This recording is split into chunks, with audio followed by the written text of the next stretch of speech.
Bum, bum, bum, bum.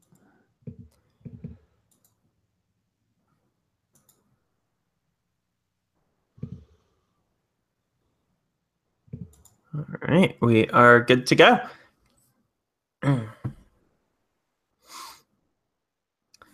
Good morning, and welcome to episode 150 of the Nintendo Fun Club podcast. This is a podcast about Nintendo and about fun. I'm Ryan, and joining me, as always, is John.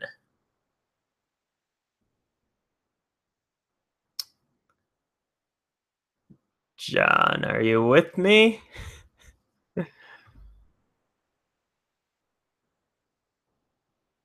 Oh, John, you're muted.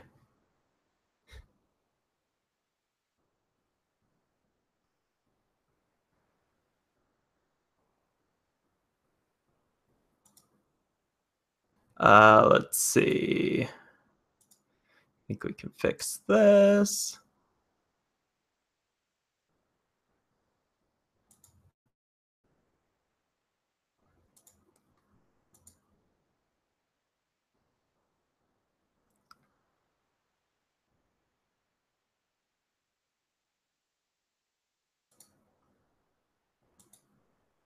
John, try joining again, if you can hear me.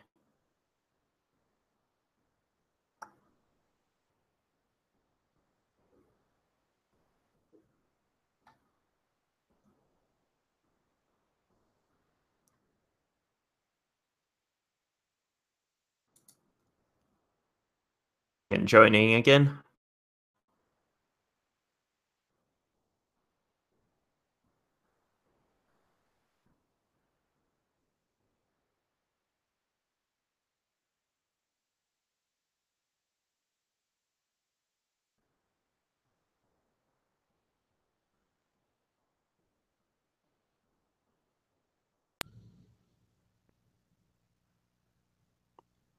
Am I Hey, yeah, now you're back. okay? That was my fault, I think. I went to open the show notes and I was signed in as Owen's YouTube account. And it was like you have to sign out of all your other accounts before you can open it. So Yeah, I did, but then that kicked me out of the Hangout. yeah, So that's Google. yep. All right, well, let's try this again. Once more with feeling. All right. Hello and welcome to episode 150 of the Nintendo Fun Club podcast. I'm Ryan, and joining me, as always, is John. Good morning, Ryan. Nice to Good see you. morning. It Yeah. is a good morning indeed. It is very early on a Sunday morning, but we are making this happen because there are so many games to talk about. Wow, that is a real big link that you have there. If you're watching the video version, after you just saw us mess up a whole bunch of stuff, yeah, there's a real big link here. There is. Yeah. I just wanted to show this off real quick because my younger son turns 4 tomorrow, and we had his birthday party yesterday. And a good friend of the show, Rich, bought this for Elliot for his birthday, and it's the big Jack's Pacific.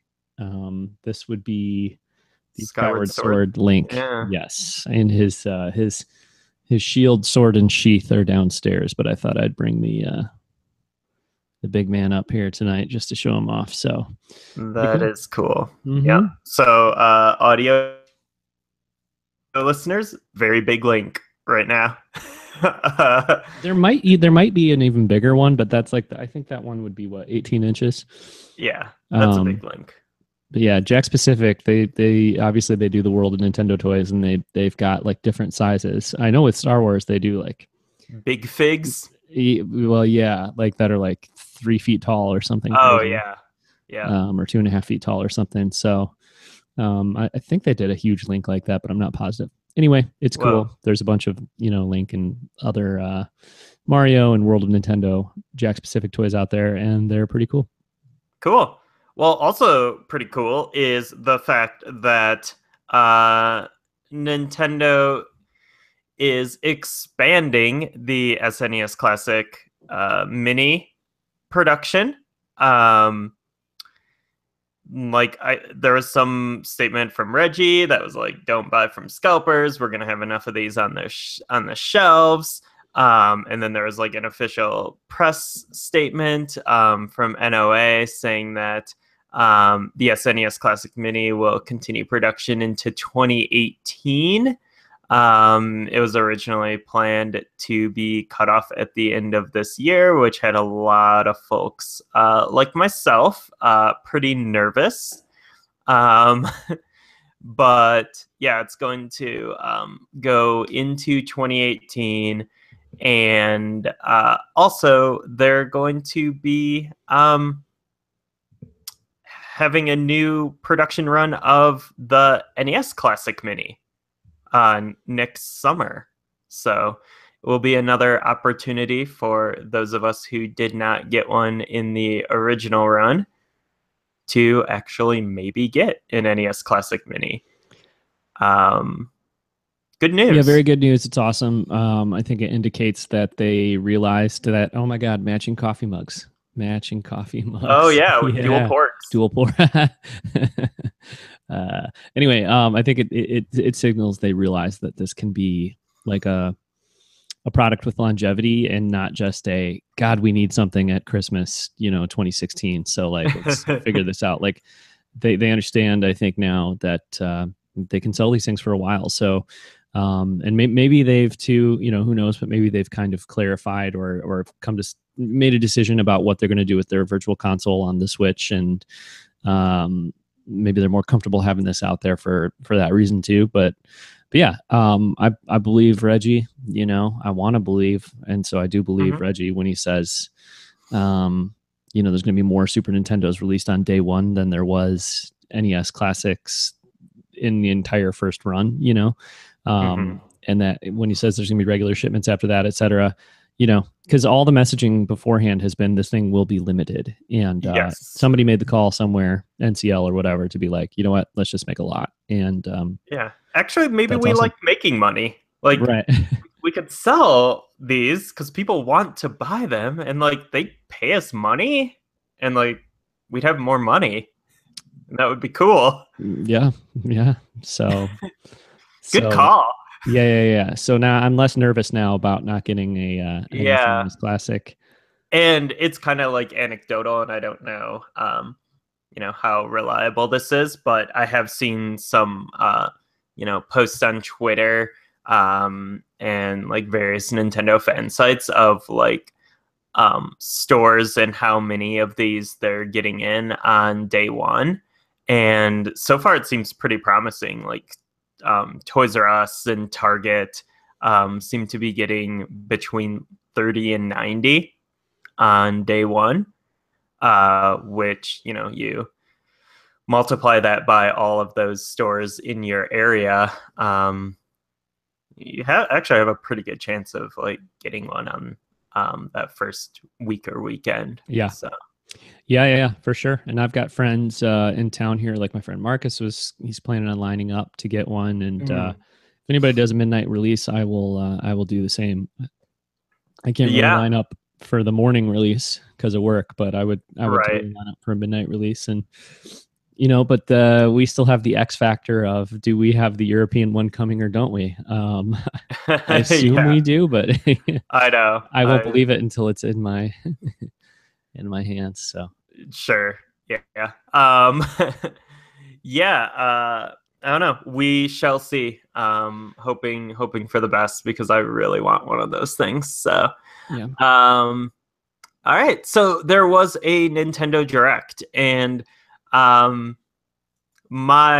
didn't watch the Nintendo Direct live, so I was just kind of seeing some of the headlines and stuff, and my initial reaction was like, this is a pretty redundant Nintendo Direct. Lots of stuff, like no like real big like first party reveals or anything. But then like the more I've dug into it, and like when I actually sat down to watch it, like this was a pretty packed Direct, um, with a lot of really cool stuff coming. So yeah, let's. I want to go ahead and start with what to me was probably the most surprising news, and also very exciting.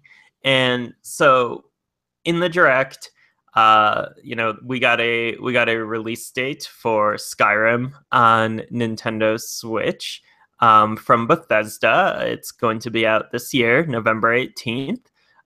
So that's going to be a fun Thanksgiving break diversion for sure. But then also coming from Bethesda, we got the announcement that uh, the 2016 Doom and the upcoming Wolfenstein 2, the new Colossus, are also coming to Switch, which I don't think really anyone was expecting at all.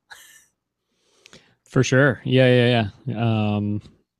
Definitely surprising, and I don't know if it's surprising that they can make it work on the Switch. I think Mhm. it's for sure surprising that they're bringing it. Yeah. If it's surprising that it can technically do it, maybe not, but it's a pleasant realization, or a pleasant fact that it can run it. You know what I mean? So Yeah. because it's not running the exact same version of these games that are on the PS4 and the Xbox One. I mean, at least the presentation of them is not exactly the same in terms of like fidelity and stuff like Mhm. that. But it seems like from the comparisons that people are doing that it's pretty respectable in terms of the way it's going to look and everything in comparison. Like it's not a giant drop down in visual fidelity and stuff. It's just the Switch is not quite as powerful a console as the other ones, or definitely not as powerful a Mhm. console as the other ones. So, but it seems like Bethesda has got this to be looking close enough, especially if you're just looking for a portable way to play those games. Yeah, for sure. And I guess like they have some well, they're, I guess for Doom they're saying that it's like a, special version, but whoever knows what that means. It could just be like their engine is very scalable. These Yeah. games also released on PC, and as we know, with PCs, like developers have to be aware of like a very very wide range of fidelity options and like resolution options and stuff. So, but I mean, just for like the technical stuff aside, like this news is super super exciting to me personally. I grew up with the id shooters on PC. They were like, the among the first PC games I played, like the original Wolfenstein, Doom, Quake, Quake 1 through 3. So like I have a really really deep fondness for these games. I've played through the first of this like Wolfenstein reboot, and I thought it was like really really cool. I'm looking forward to the second one, which actually the it's funny because um, the Wolfenstein 2 on like the other consoles, which I was originally planning on getting it on PS4, Xbox One. It actually comes out October 27th, the same day as Mario Odyssey. So I was like, well, I really want this game, but Mario Odyssey is here. But now I'm kind of thinking like, okay, so Wolfenstein 2, it's coming out um on Switch. Maybe I should just hold off because um I think like Mario Odyssey is going to keep me busy, and then we've got after that Skyrim on Switch. We've got Battlefront 2 on the other consoles, and then Xenoblade 2. Like maybe I those games will hold me off long enough, and I can just and 2 on the Switch, which as long as it's like a like as long as it works, I would totally rather get, just because I can play them anywhere. So yeah, that's pretty cool. And then Doom for me is day one. 16 is like one of my favorite games of last year. It's one of my favorite shooters ever, and I'd actually really been itching to replay it because it's such like a fun, like totally totally appropriate homage to the original games, and it's super metal, super fun. I think it's going to be great to play in like short bursts on a handheld. So yeah, I'm super stoked to double dip on it. And like we've seen, I don't know if it's the official box art or like a mock-up or something from Bethesda, but like the case just looks so cool for the Switch version that I'm just I'm totally there for that. So this is really exciting, really fun news here, and I think it's a pretty good sign for maybe for Western third parties, especially if these games do well on Switch. Yeah, I think that's going to be important too. You know, if they come out and die a death right away and they don't sell, then it's not going to help. But you know, like it demonstrates that you can put out at least a version of a game, you know, games that are coming to PS4 and Xbox One, at least a lot of them. And these are, you know, graphically impressive games and stuff. They're not like, you know, Overcooked, which is on all consoles, or Minecraft or something. These are like, you know, pretty intense games, and you can get them to run if you want them to. A lot of times, I guess. It's not 100% true probably, but you know, with a little effort, they can get them running. And you know, I look at it too, like in the Wii era, Nintendo got a lot of third-party support, but it was usually like, you know, the weird other version of a game. So this is cool because these are like the games, you know. They didn't decide to make like a, you know, the Doom platformer or something for the Switch and then be like, oh yeah, we which give you Doom. Would be awesome, and I would totally be there for that. But it would be, but it wouldn't sell, and then they'd be like, oh, see, third parties are doomed on Nintendo. So they're just putting the real game out for a couple different things here. I mean, Skyrim is not, I guess, the HD re-release or whatever, but it's going to look good. It is. It is the HD re-release? It is, yeah. It's the special edition. Oh, okay. Okay, that's confirmed now. All right. So I feel like that was like, so I don't know why they didn't just come right out and say that then, because people spent 6 months being like, it's probably the PS3 version, you know? No, apparently from like impressions I've heard, like it runs super smooth. It has like the updated lighting effects. Like it's not going to look or run as good as like the game on like a PS4 Pro or anything, but like apparently it's close enough, like, right, and you can play portably. So that's the thing. I think it's a fair compromise for third-party games to come out and not have necessarily every effect and, you know, lighting effect, and not have the same resolution and all that stuff.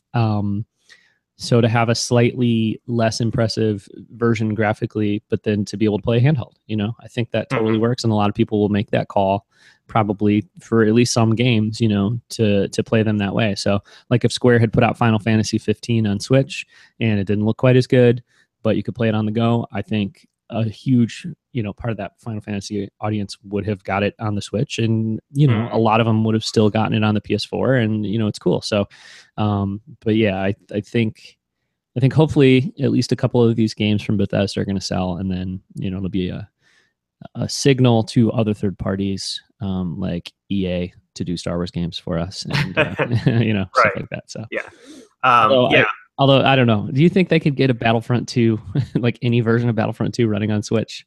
It doesn't seem possible, really. Yeah, I mean, I don't know, but that game again is like coming to PC, and like people are going to be playing that game at like, you know, 480 resolution. Well, like, I don't know. I bought the like first laptops. Battlefront. I bought the first Battlefront for my PC, and I could not run it. Like, oh really? Yeah, they didn't have it scaled down to run on like garbage, you know, PC hardware. Oh, okay. Like, yeah. So I mean, there's probably a limit, but I don't know. Like, when you look back at like last generation on like the HD consoles and stuff, like there are games on like PS3 and 360 that like look amazing, and like they, got amazing stuff to happen on those systems. And so I think like with a little elbow grease, you could probably get some of this stuff running on Yeah. um on a Switch. But Well, and Star Wars, we could talk about this on another podcast sometime, but Star Wars for me is like the one where like I have a PS4. I will play Battlefront 2 with the crazy graphics on PS4, but like I would just love to see them do a different Star Wars game for the Switch. mhm. Even though I just got done saying like it's cool that third parties can bring the same versions over to, Mhm. to these consoles, but in that case, I could see something really charming, being developed for the Switch that it would play to its strengths and stuff. But anyway, Yeah, hopefully we'll get a healthy mix of that kind of stuff from third parties, like ports and yeah, then also things that are created with Switch in mind.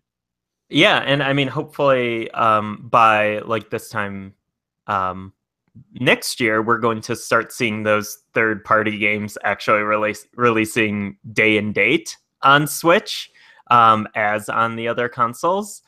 And instead of being like 6 months or a year late ports, um actually release on the same day and date, which is already kind of happening because FIFA is coming out on the same day on Switch as it is, the other consoles. So, but hopefully we see more of that next year, and I also hope that we see some more like exclusive content.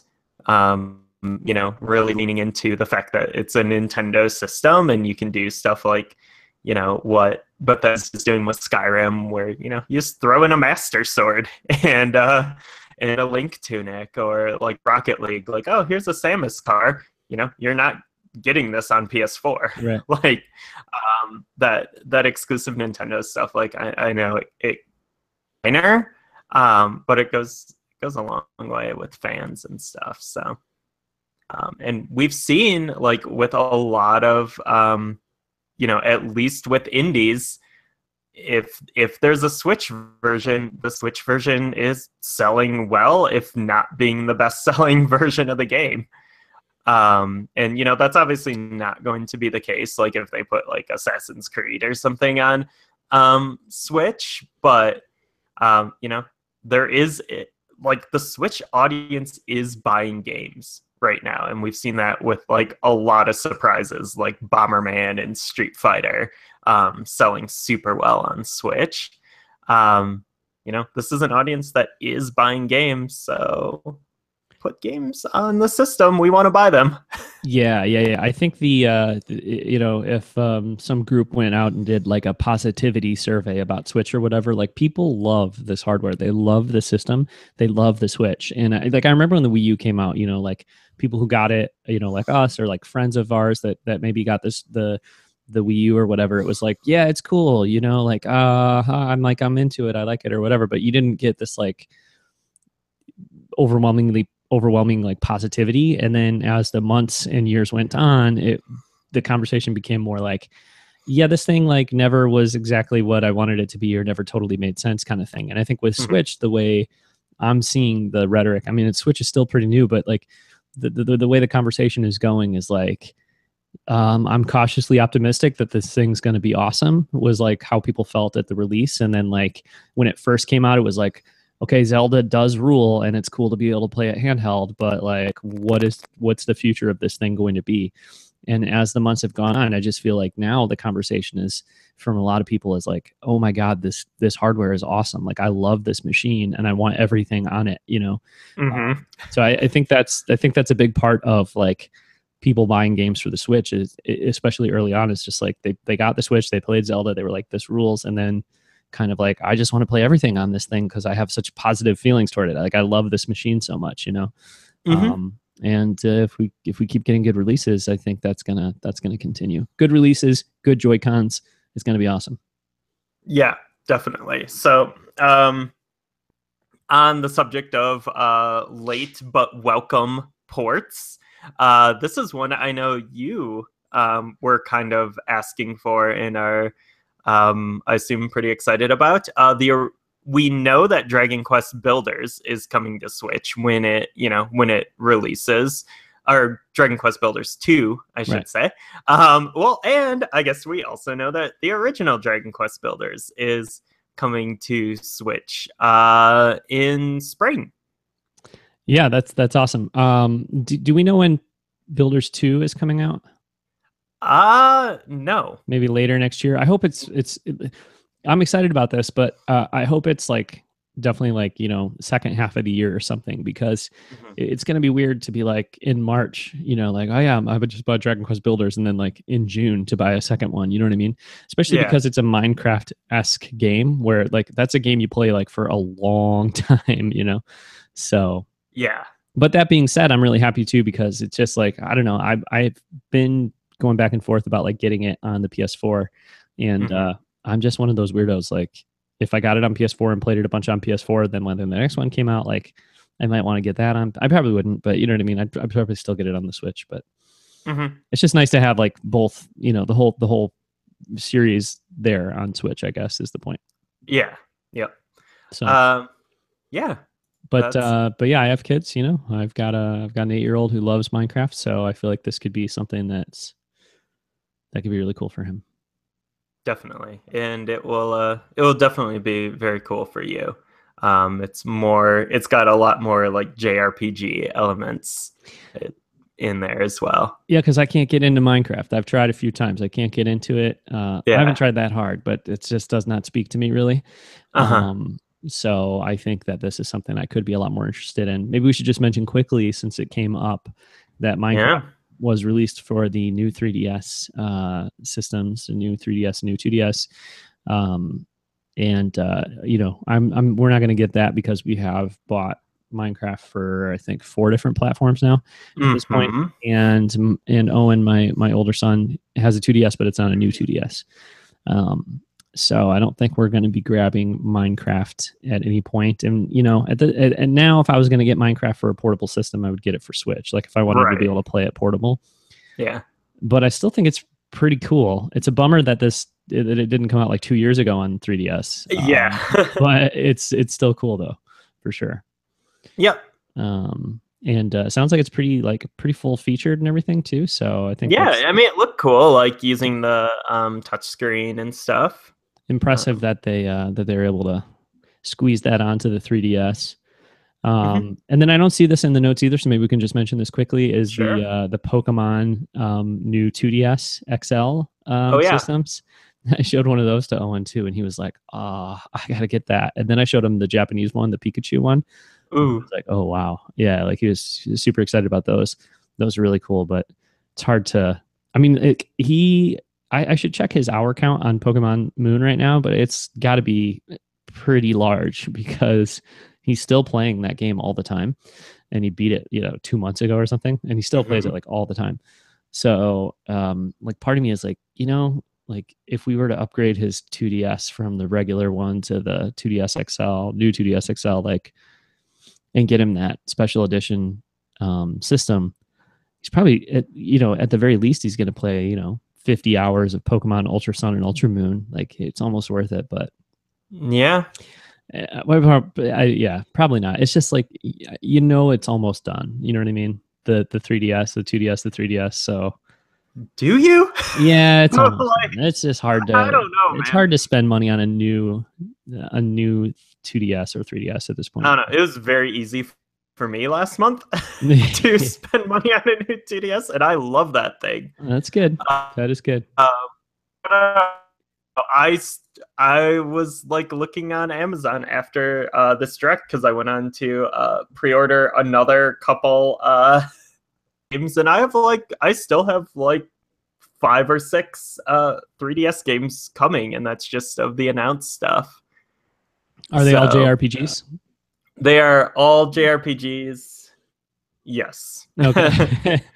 Owen's not going to play them, so Well, Pokemon's a JRPG. Well, okay, that's the exception. But yeah, what I'm saying is like I don't see anything else coming down the line for him. That's true. That's true. So Um, yeah, but still, I mean, 3DS, 2DS, whatever, it is still kicking and still pretty exciting. I've been playing my 2DS a ton this yeah, past week, and we'll get to that in a little bit. So, uh, also announced, pretty cool. Nintendo announces Archives, and the original arcade version of Mario Brothers will be out September 27th for $7.99. These are developed by Hamster, who has done the Neo Geo arcade archives on the Nintendo Switch, and they've also done arcade archives for companies like Konami on like PS4 and Xbox One. So yeah, this is really cool because we're getting a whole bunch of like weird arcade Nintendo games, including versus Super Mario Brothers, versus Balloon Fight, versus Ice Climber, versus Pinball, versus Clue Clue Land, and Punch Out. So it's yeah, cool. weird but exciting. Yeah. I saw it and I got a little bit angry at first because I was like, come on, Nintendo. Like, if you're going to be putting out these arcade games, at least don't like take the name from Hamster, like, Arcade Archives. I was like, that's kind of cheap, because I don't know if it was totally clear from the video that Hamster was doing it or if that just came out afterwards. I didn't see the Hamster logo anywhere.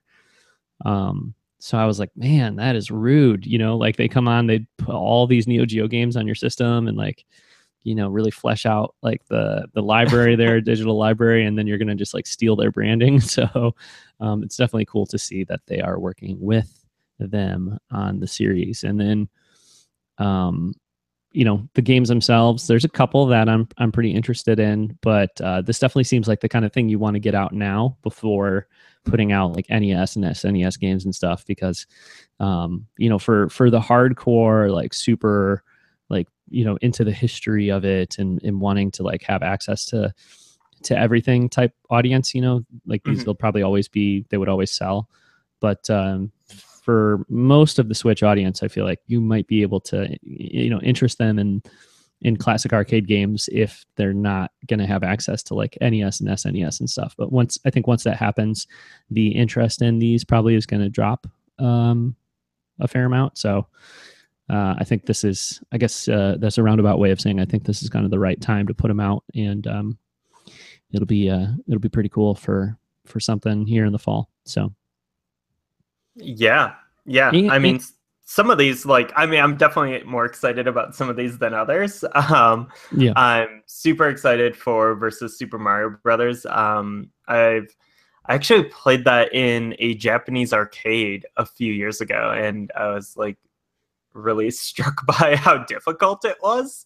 So that will be, and that was like, it was with like a joystick and like, an arcade setup, but that'll be really interesting to actually play on the Switch. And the arcade version of Punch Out is one that that's like as with like or most of them, I think like one or two of them have shown up in like weird places like Animal Crossing and stuff. But most of these games, like I think a lot of people have never played these versions, but yeah, like arcade version of Punch Out is super cool. I love the announcer voice in that game.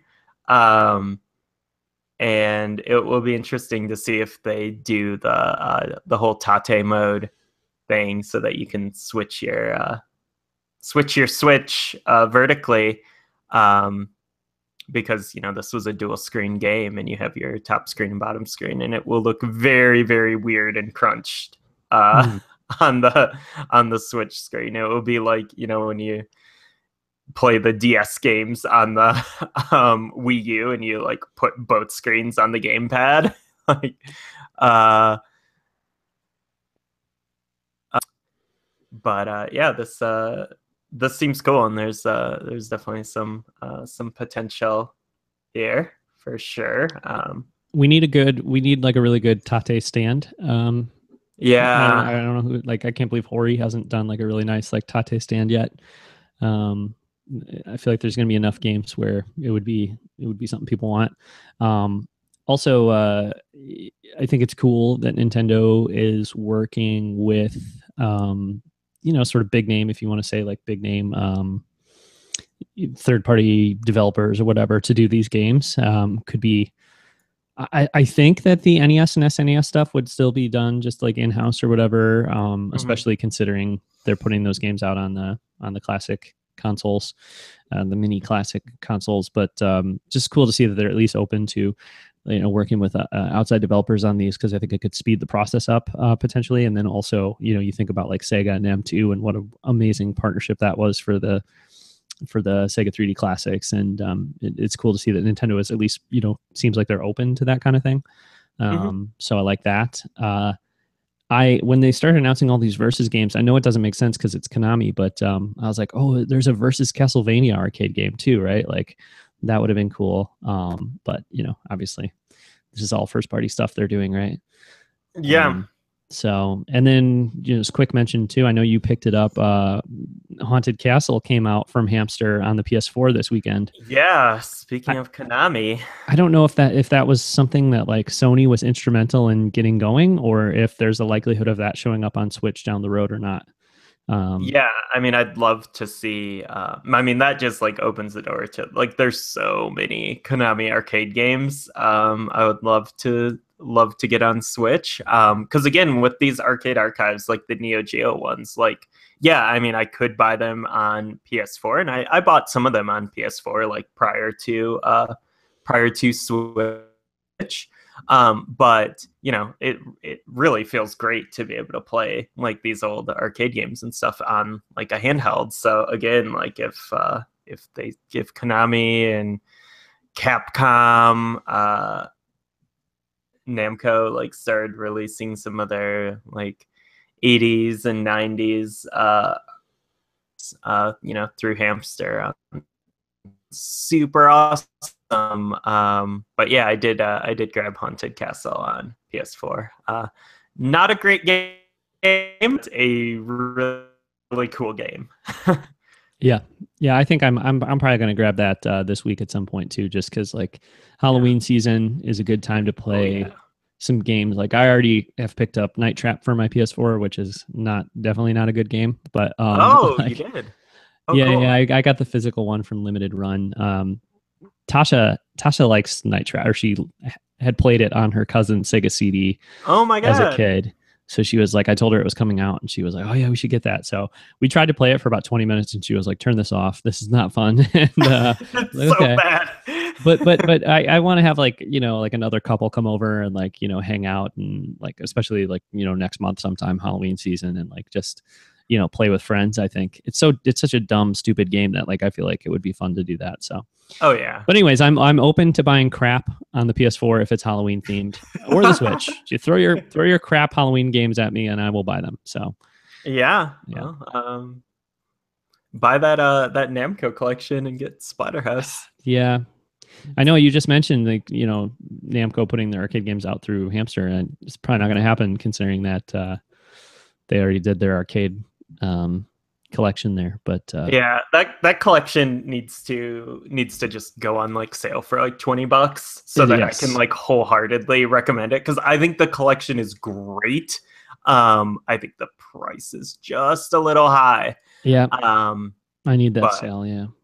For sure. We need sales in general on Nintendo Switch games. Like I've been waiting for Disgaea 5 to be for a while, and that game is not moving in price at all. Stuff is probably selling too well, I would guess. I don't know, Well, I mean, that's like Disgaea 5. I don't know how much it's selling, but I'm sure the expectations were modest. So if it's doing better than they thought, they're probably not in a rush to. That's true. To bring it down. Well, good for them. Good for third parties doing well on Switch. I hope that is the case. Cool. So also in this direct, controversial, there was a whole bunch of Xenoblade Chronicles 2. My favorite tweet I saw was something along the lines of uh, Nintendo's got Winnie the Pooh whispering to me about Xenoblade Chronicles 2 for 20 minutes. Yeah, I saw that. I saw that. Which was I thought was really funny. But yeah, it was a lengthy presentation, but there was the first part was kind of focused on like the lore of the world and the different factions and stuff, typical JRPG stuff. And then the second part was like this super in-depth look at like the combat and like menus and stuff, which probably isn't everyone's cup of tea, but I was pretty interested in it when I was watching in retrospect, because I watched it like later after I knew everything that was in the direct. But I totally get how people were probably like chomping at the bit for more information in the direct and more announcements and stuff, and they were just getting Xenoblade battle system stuff for 10 minutes. But I think the game looks pretty awesome. I think like some of the character designs are hit or miss, but I'm super interested to just kind of like, I really just want to run around that world. And I'm really interested in how the combat like actually feels. Like I kind of understand it with like the different the different like drivers and blades and support classes and stuff. It like really just seems very like MMO-y to me. So I'm like curious to like actually try it out. And I guess the biggest news is against all expectations, this game is actually coming out this year. This was the game that we had all kind of figured was a safe bet to be delayed into 2018, but it's actually coming out December 1st, 2017, which I think was a very pleasant surprise. Yeah, I mean, that holiday season is fairly stacked, I guess, for the Switch and for Nintendo, so that's cool. Yeah, I don't know. I mean, I guess it's I guess it's surprising on one hand, especially since why is the name escaping me now? The developer of Xenoblade, Monolith Soft. Monolith. Yeah, Monolith was like pretty involved, I think, in Breath of the Wild too. So yeah, it's good. It's good. They Nintendo's doing pretty well with hitting release dates lately. So yeah, I was this is the one I was expecting to be delayed in this direct, and Mario Odyssey was the one I was fearing would be delayed. No, but neither happened. Yeah. So yeah. Yeah, no, it's good. Real quick too, they announced a release date for the Breath of the Wild Champion amiibo. And as soon as they announced that, I was like, oh, well, that's the date for the DLC too then. Like they're going to put out the amiibo and the DLC on the same day, but then they didn't say anything about that. So it'll be interesting to see what happens with that, because they didn't mention it at all. It seems kind of weird to put the amiibo out before the DLC, but then on the other hand, I don't know that amiibo is going to do anything specifically in the DLC. It seems like it's just like gives you those helmets or costumes or whatever, regardless of if you're playing in the DLC or not. So maybe they will just release them separately, but yeah, I was certainly waiting for that. Like, okay, this is the day the amiibo comes out and also the DLC drops that day, like that just would have made sense. Yeah. And you know what? I'm like, I heard this on NFC, but I'm totally fine with Nintendo delaying that DLC. Yeah. Into 2018. I think when you said NFC, like, don't the amiibo or NVC? I was going to say we're Nintendo. NFC.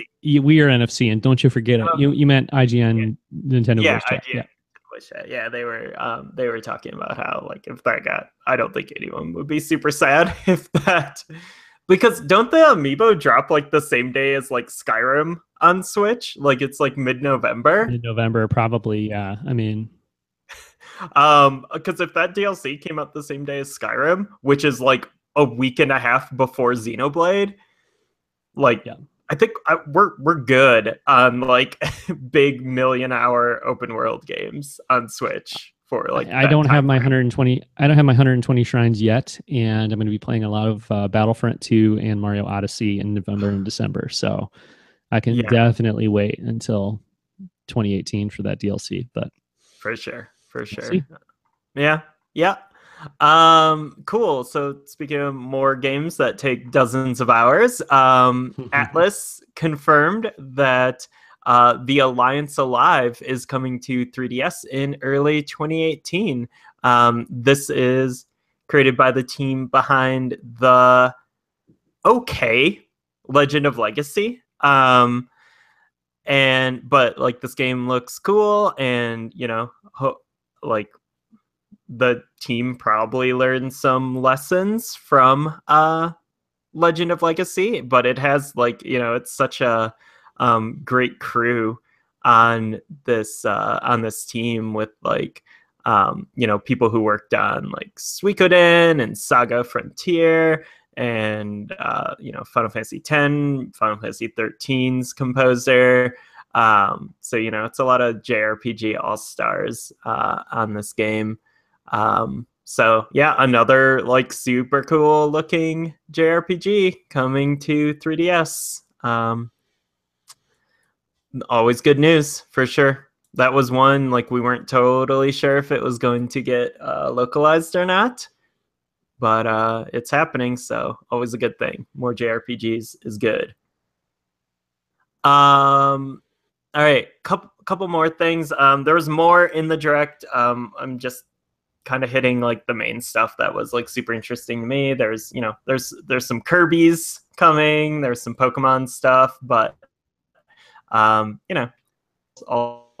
super welcome. But those were kind of like the highlights from the direct for me. But then like direct or alongside the direct, I don't know. There was also news that a couple more indie games were got dates on Nintendo Switch, and Axiom Verge is going to be coming October 5th. That is a game that was released on PS4, Wii U. It's a kind of throwback to the original Metroid. Has a lot of fans.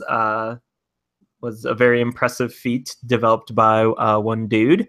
So that's cool that that's coming to Switch. But then like one that I'm a little bit more excited about is Thimbleweed Park, which is from Ron Gilbert, who was like old school LucasArts and was super instrumental in all those point and click adventures from LucasArts on PC back in the day, like the Monkey Island series, and I think like Maniac Mansion, Day of the Tentacle.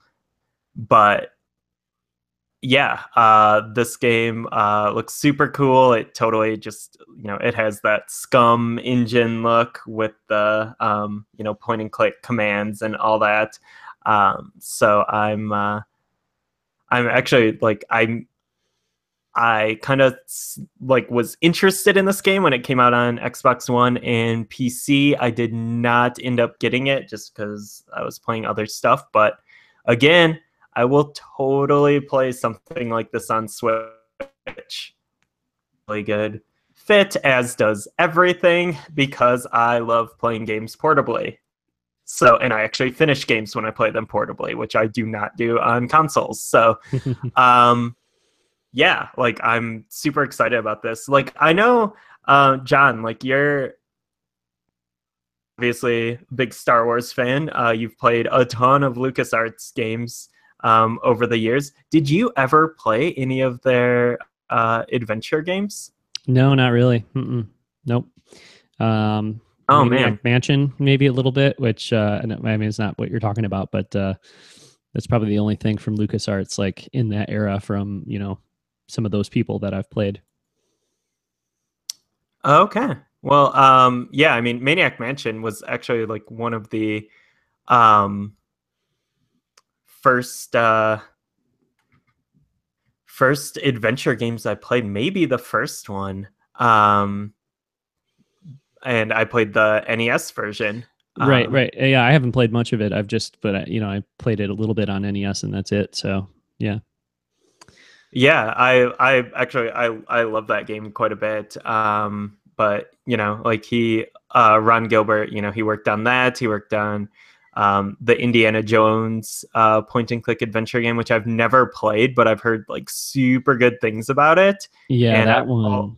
always wanted to play it. I would like to do that. Yeah. But then, yeah, and this is his kind of like return to form with Thimbleweed Park, which I heard is like really awesome, and it's actually been like updated to make it more palatable for like modern gamers and stuff, and so you're not having to kind of like use guides to solve like super obscure puzzles like you did back in the day. So I don't know, it's really cool. So I'm really excited to check that out on Switch. Yeah, for sure. That does sound cool. I think right now my adventure game on Switch lineup or whatever priority is Kentucky Route Zero. Oh yeah, I think that's the one I'm a little more interested in at the moment. But yeah, I'm open to something like that, Thimbleweed Park, and I think that's cool. Axiom Verge 2, I already have it on PC, but I might find myself in the mood to grab that on Switch too. So yeah, good stuff all around. Yeah. Well, I guess that kind of wraps it up for news and announcements. There's a lot of stuff to be playing on Nintendo systems in the next few months. Wow. Yeah. So then, but games we're actually playing right now. Yeah, like there were a couple things announced in the direct that we got to play demos of. One of which is Octopath Traveler. Did you get a chance to play this demo? Yeah, I haven't finished either story yet. Okay. I've only started what's his name, Obleric or whatever, the guy, the dude guy, the guy. Yeah. So it looks like you've played Primrose's. I did. side. Yeah. So that's cool because we've played we played both with our powers combined. Although I'm assuming you finished the demo and I haven't finished. Yeah, I did finish her story. I haven't finished it yet, but just because I started playing it the day before Metroid came out, so slowed me down. But yeah, it's pretty awesome, and I think the reaction has been super positive. If you go back to E3 from this year, this is one of the games that I was really excited about. I'm sure you were too, but oh yeah, this is something that's been, and like every time they talk comes up of like an RPG on Switch, I'm just like, yep, that's cool, but when's Octopath Traveler? Like that's the one I'm really like. Right. I love Bravely Default. I never got time to play Bravely Second, but I love Bravely Default. So this is something I'm for sure excited about and was looking forward to, and the demo delivers. The demo is pretty great. Yeah, it's so good. Like the game is just like absolutely beautiful, and then playing it like I don't know, it feels really great. I love the combat in it. Like it was super easy to like figure out the systems. And I was able to like use them to my advantage because there's actually like a really tough boss fight at the end of at least at the end of Primrose's story that like if you don't use the systems, I think would be very challenging unless you're like way over leveled. But I was able to like it really gave me a feel of like, okay, this is how these battles should go. And yeah, I love it. Like the presentation, it's beautiful. The music is incredible. I was playing with headphones and I was just like blown away. And there's voice acting if you want it. I don't. That's in there. Yeah. I think let's see, on this one, I think you could switch over to Japanese voices. Yeah. And so I did that. And and that was super cool. But I also like kind of get with a game like this, like not even like really needing voice acting because it's like such a throwback. But yeah, I love that it's kind of going back to this very specific style of like Squaresoft RPG on the SNES and I guess early days of the PlayStation. This like choose a character and then, you know, then play through their story, and eventually, you know, I'm assuming like all the characters meet up at the end, which is, you know, kind of the premise of stuff like, you know, was mentioned in great detail on the Nintendo Voice Chat podcast, but Live Alive, and but also stuff like the Saga games and Seiken Densetsu 3. So yeah, that's a really cool throwback, and a lot of actually like the sprite work and stuff reminds me of like those late SNES, or I guess Super Famicom, because a lot of them didn't release here. Super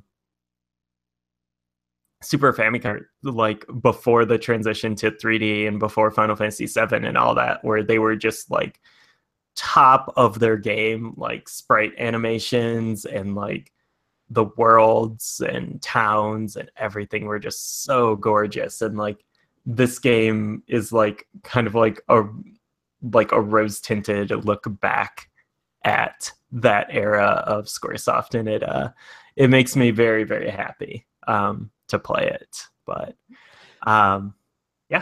yeah, where I'm left is wondering if I'm going to find the battle system as satisfying as Bravely Default. I like it better. Really? Yeah. Well, Bravely Default, I was, I was putting it on like autoplay for like low level enemies, and you could speed it up. Like you could, and the whole Bravely, like the whole, braving and default, it just was more complex. It seems like there was more to it than this. Which is, maybe that's good, maybe that's bad. I don't know. Well, it remains to be seen how this all shakes out. But like, so far, it seems like a simplified version of the Bravely Default combat system, as far as I can tell. Like, I've only played the demo for half an hour or whatever, but it seems like primarily the catch or the trick or the gimmick or whatever is just like banking up those points so that you can do multiple hits in a turn. I mean. Yeah, but when you do multiple hits, that can or you can use a different attack to like expose a weakness, or you can use your boosts to like expose a weakness and like stun an enemy, and then on your next turn you can use a different attack for like really high damage. Okay. And kind of getting into that rhythm. And I think it will probably change if you get more characters in your party, which I'm not totally sure about.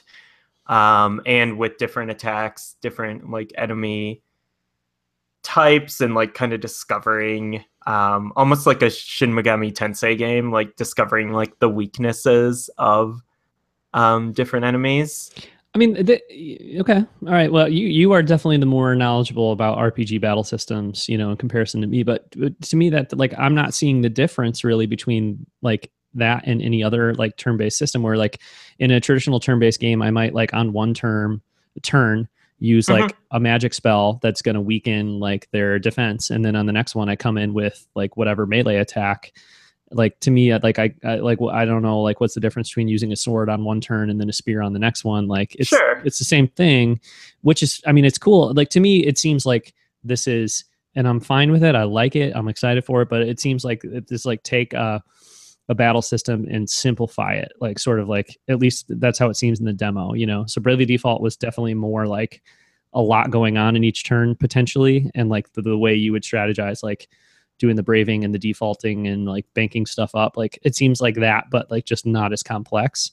And, maybe that'll be great. But I don't know. I see a lot of people like being really excited about the battle system. And like, this is from the team that did Bravely Default. And that to me, that's like the best.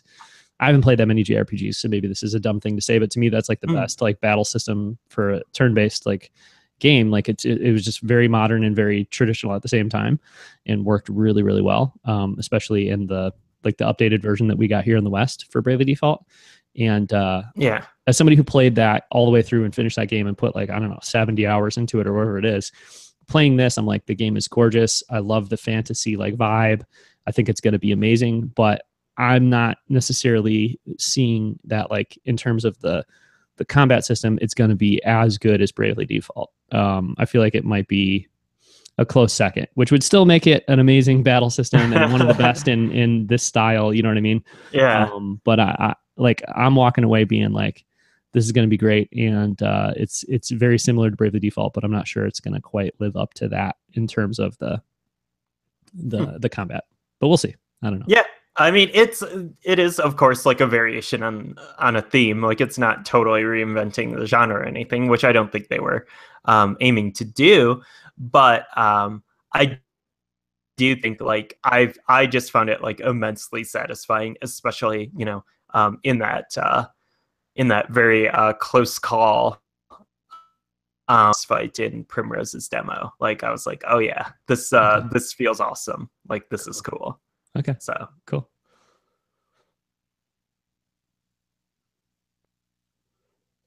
Either way, like this game rules. I mean, so stoked. I think this is still kind of a work in progress game because they actually went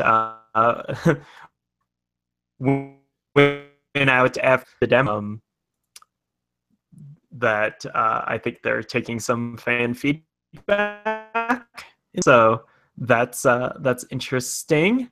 But yeah, this does not carry over as far as we know. Progress. Maybe there'll be some sort of like reward or something if you played the demo, but something that does carry over is your progress from the Etrian Odyssey 5 demo on 3DS. Did you play this demo? I didn't. No. Mm-mm. Okay. I played Etrian Odyssey. Which one did I play? 4? 4. A fair bit of it, but that was a series that it was really cool. But I don't know that like, it's probably once in a generation type series for me, if that. I feel like, so. Yeah. I don't know. Like Etrian Odyssey 5, like I just downloaded the demo, kind of knew what to expect. It pretty much delivered what I expected. Your progress carries over. It's super good. I love this series. I love how, kind of how they've increased the amount of options to make the series more casual friendly, I guess. Like if you don't want to go through and like map out every single tile and draw every single wall, like I love the way they've done like auto map and stuff in it now. Because like I was totally down with doing that on like the first 3 games on the original DS. Like I did it. I put a ton of time into the original Etrian Odyssey on DS. I did all the mapping by hand and stuff, but I kind of don't feel like I really need to do that now, and I don't really have the time, and it's not quite as satisfying as it was like that first time where like it was really pretty novel. So I love that like the options there if you want it, which no judgment either way, but for me I kind of just want it to like map itself, and like I'll put down I'll click on like the important landmarks on each floor and stuff, and I'm totally fine with that. But yeah, it was it's Etrian Odyssey. Like it's so fun. It's like a comfort food at this point. Having a lot of fun with the demo, and ordered the game for 3DS, and I'm excited for it. It will be a nice it's a nice thing to go back to and play a little bit, make a little bit of progress at a time. It's a game that I've actually been playing before I go to bed every night, especially because the other 3DS game I'm playing is full, and it's nice to play some some Etrian Odyssey to just kind of chill before bed, make a little progress into the labyrinth, and sell some items, and then rest at the end. So, yeah, it's fun. I like it. It's very cool that we got a demo, and it's very cool that that your data transfers over. So, We ready to talk about the main event? I sure. sensed a transition there, like you were bringing Yeah. us towards our main event here. Yeah, let's go with that. Samus Returns. Mm-hmm. It's a new 2D Metroid game. It is out. We've been playing it. Everyone's been playing it. Uh, We both got the yeah. squishy amiibo. Yes. Both got Yep. that squishy amiibo, which I love. It's very cool. I was surprised how heavy it was. Yeah. Like that's a bulky amiibo. Yeah. Both of them. Yeah, they're both great. They got some heft to them. They do, which is good because I've had a rocky relationship with Samus Amiibo so far. I don't know why I'm holding this up to the camera, but I've had a rocky relationship with Samus Amiibo so far because my Smash Brothers one, my kids broke it like shortly after I got it, and that one was not heavy, and it was like really flimsy in terms of like her legs were really thin, and it was just like the feet down there holding it to the base, and yeah, that one busted quickly. So the fact that this is nice and beefy, this new Samus one I like. But obviously the Metroid one is the star of the show in terms of the amiibo because it's something really cool and unique for amiibo. It's kind of like the Breath of the Wild, the Guardian one, which was like I don't have it, but that one I felt like was a real them kind of not showing off, but them like being like, we're going to go all out and do something really cool for this game. Kind of redefining what an amiibo can be. It's almost like a special edition amiibo or something. So yeah. Luckily, these don't carry a special edition price tag really the way the Breath of the Wild amiibo did. I'm still not really sure about that whole thing, but yeah, like why they were 15 instead of 12, I guess just because like you guys really like Zelda, so we could charge a little extra for them. I mean, the Guardian amiibo, I understand like the extra expense, but I don't really get it with Breath of the Wild. Like why Zelda was. I think they just knew like we're going to sell 1 million of them, you know. So yeah. But yeah, Samus Returns. You're further into it than I am. Yeah, I actually got my game a day early. Yeah, that was cool. Yeah, BestBuy.com. It showed up on Thursday. When you sent me that text that of the photo of the game, I was like, oh my god, like Amazon for once is like shipping early, not late. But then, you clarified it was Best Buy. I was like, oh, that makes more sense because I don't want to order games, from Amazon because I just don't trust that they'll. It's so weird because I get like stuff from Amazon all the time. It always shows up on time. Almost always. Like I buy stuff from Amazon like crazy, but video games, I'm always just nervous to get them from there. Because you always hear about like games showing up on Monday that are supposed to show up on Friday. So, So I went and picked my Samus Returns up from Best Buy, but yeah, it was cool that it worked out for you. How much did you play Thursday night while the rest of us didn't have the game? I played about 2.5 hours. Oh wow! Okay. Thursday night, so. Cool. And how much have you played at this point now? Time? I'm at about 5 hours. Wow. All right. Very good. Which area are you on? Are you like area 3, area 4? How far does 5 hours get us? Early area 4. Okay. Yeah. Cool. I think I've played maybe 2 hours only, unfortunately. Okay. Maybe 2.5. I played for I wasn't able to play it Friday night, unfortunately. I picked it up Friday, but then I played like probably an hour and a half, hour and 45 minutes yesterday morning. Then I played probably close to an hour last night before bed. So yeah, 2.5, maybe 3 hours at the most, but probably like 2.5 hours. Cool. But I'm in area 2. How many Metroid have you taken out? Maybe like 18, Ooh, I think. Man, you're good at games. I've only taken out 4 or something, I think. Not Does it probably speeds up though the number of Metroid you're taking out after you're sort of like. Yeah. Because right now I feel like what's been happening in the first few hours is like more focused on acquiring abilities than it is on taking out the Metroid. But yeah, there's a bunch kind of in a row. Okay. Yeah. So, what are our impressions? Where are you at with Samus Returns, Ryan?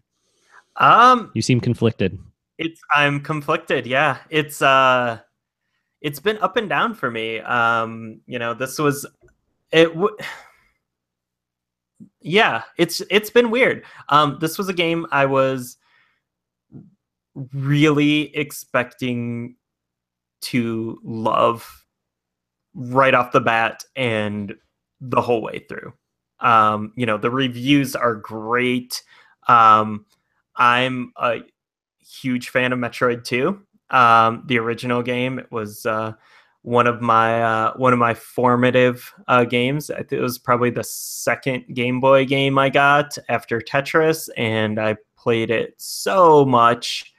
Back in the day, I've beat it dozens of times. I love that game a lot. Played through it again on 3DS Virtual Console when it dropped there. Still like it a lot despite its flaws.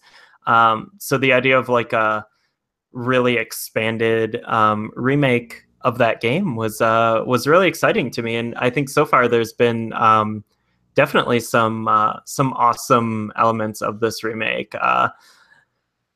Although it's very sparse, I got some legit chills when in the first or second area when that Metroid 2 synth kicks in. That throwback to the overworld theme.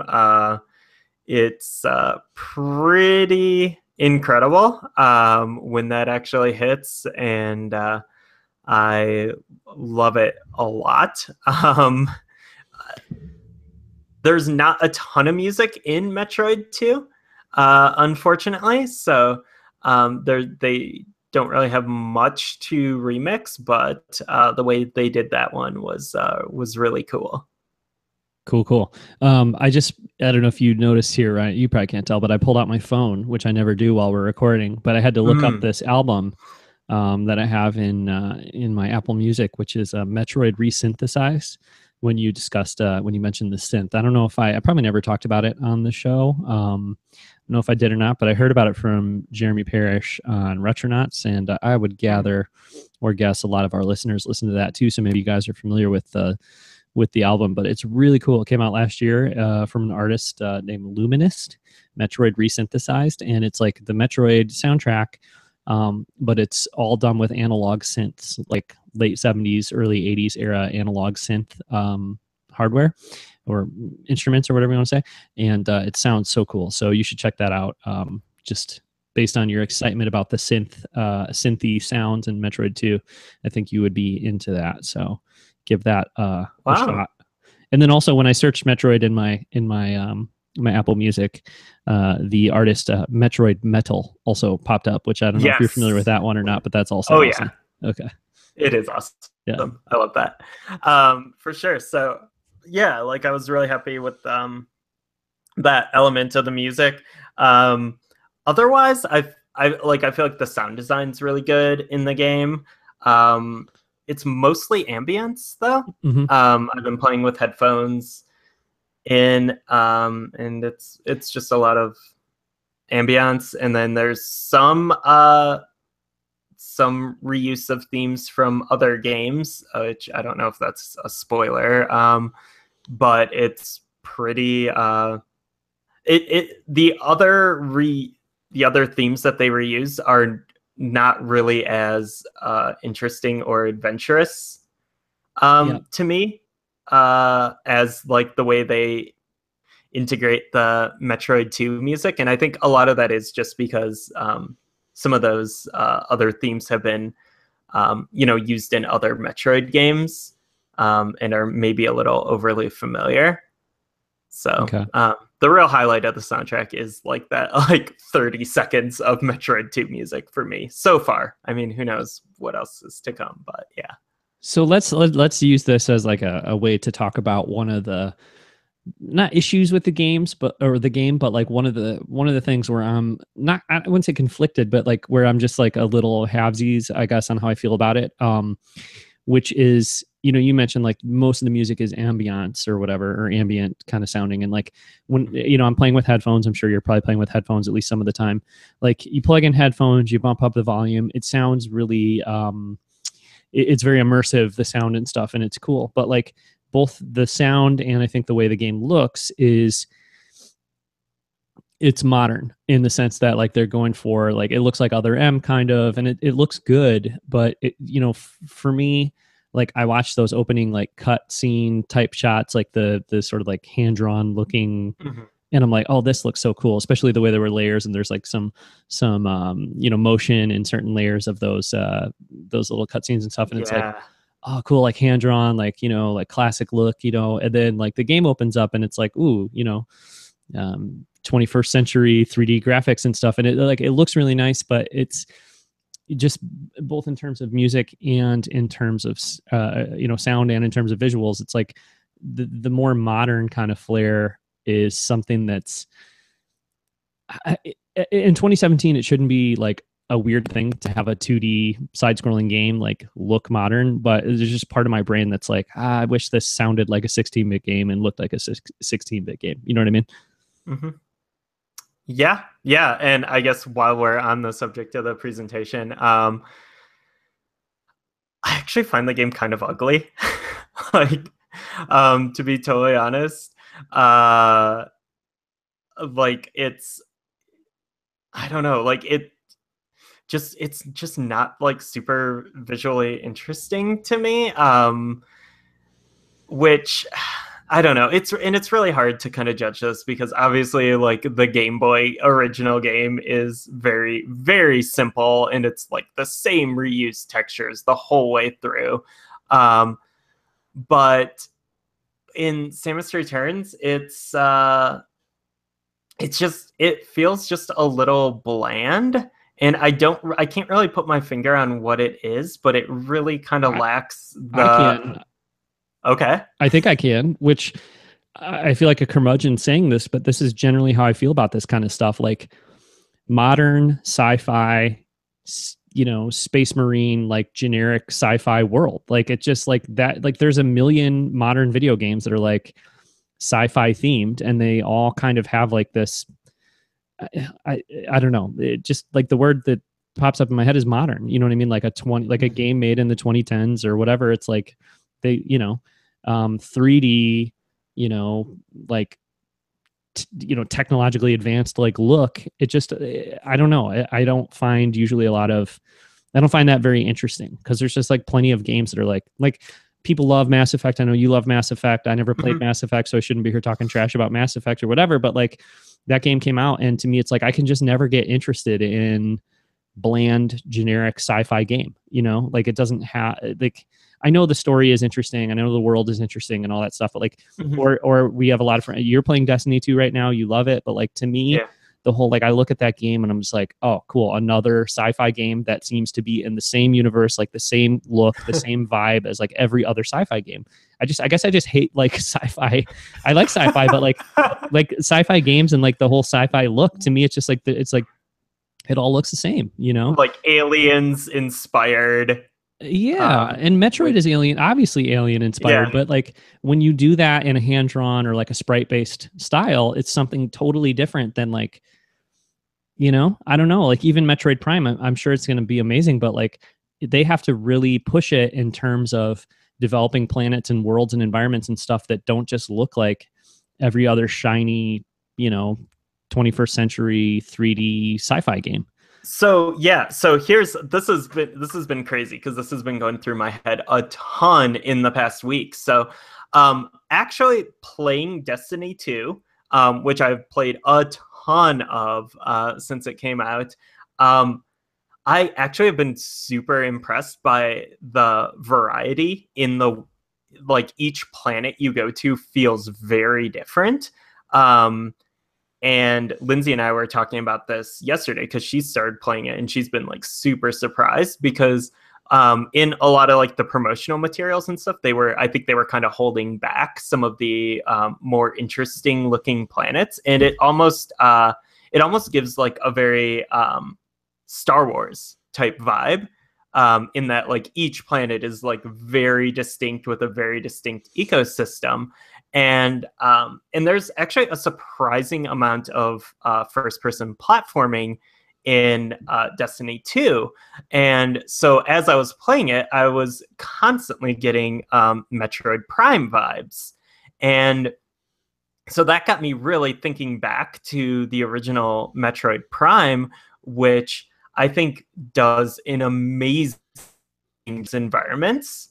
And you go from this like space station to this like rainy forest to these like snow covered fields to these like ancient like Mayan-esque ruins, to like basically a Mario lava world. And I think that game did such a good job with its environments. And then I think actually, like, as the Prime trilogy went on, like, it actually, the environments became less interesting to me, or maybe they just became more, like, there wasn't that initial, like, surprise and shock, I guess, in, like, the differentiation between the environments. So yeah, I was thinking about that, and that was kind of sort of comparing this, playing Samus Returns, and like going to a different planet in Destiny 2 has actually been really, really exciting. In the same way, like, we get like excited when we see a new planet in like a Star Wars trailer. Like, I want to learn so much more about Crate and stuff. Mm-hmm. And like that's been really cool. And same with like in the original Prime, like I still remember like the feeling of like going into a new area in Prime and it being like totally different and being like, oh my God, like this is incredible. Like same with like Mario 64 or whatever.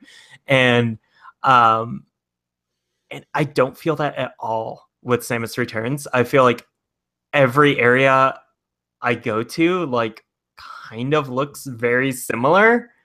Maybe it's like a little more red or whatever, but there's not like a huge differentiation in the visuals. And I mean, there's like it's different, but I think also like keeping that sort of like ambient soundtrack throughout kind of adds to that, because also when in like Metroid Prime and stuff, you're going to these different worlds, and not only are they, or different areas, not only are they like visually very different, but they also have like very different like musical themes and stuff, and different enemy types a lot of times, whereas in Samus Returns it's a lot of the same enemies, only like harder in going to the different areas. And so that really kind of loses a lot of that like excitement about like, oh my God, here's an elevator, I'm going to go down, what is this going to be? Like, I'm kind of just like, yeah, this is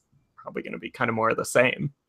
Yeah, I mean, the thing with like obviously like with 8-bit and 16-bit games and stuff, like I don't know if it was intentional or if it was necessity. I guess it was necessity or just what they could accomplish, but you have a much more heightened and stylized and like cartoony and just kind of look and vibe. And like if you're on a lava planet or a lava area and then you go to a water area, like they're going to look really different, and the color palette's going to be like super different. Or even like I was watching Jeremy Parish's, like I woke up at like 4 a.m. yesterday. It sucked. I could not go back to sleep, and I was trying to go back to sleep, so I didn't want to play.